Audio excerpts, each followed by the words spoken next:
O peche da Ponte do Burgo segue traendo graves consecuencias para os veciños e comerciantes da zona monumental. O Concello recordou nas últimas horas que este viaduto seguirá pechado ata o mes de outubro. Por iso, os locais da Rúa Real decidiron iniciar unha recollida de firmas para seguir presionando ao Goberno municipal a que habilite un acceso peonil. Empezamos onte pola mañá, nada máis abrir, e levamos xa moitísimas, 4 follas completas, porque a xente párase e incluso pide para poder firmar, a xente notase que está descontenta coa situación. Os comerciantes da zona monumental aseguran que cada vez son máis latentes as perdas económicas que está a causar o peche da Ponte do Burgo.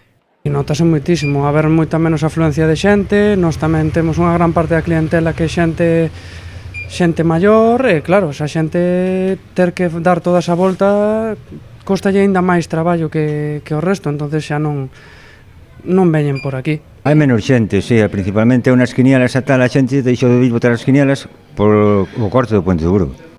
O Goberno municipal decidiu pechar a Ponte do Burgo o pasado 8 de xullo co obxectivo de axilizar as obras.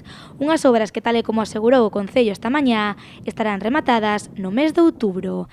Esta situación obriga aos veciños a cambiar as súas rutinas e a utilizar outras pontes e outras rutas alternativas. Mucha gente se va por el otro lado, sobre todo van por el otro puente de allá, por donde está Cabiño do Rafiñac.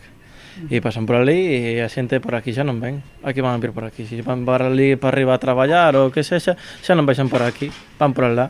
E volven a ir, baixan por alá tamén, non baixan por aquí. Moita xente que antes pasaba por aquí, agora xa non pasa. Eso se mira que moita xente que viña por aquí de diario e demais, agora non pasan.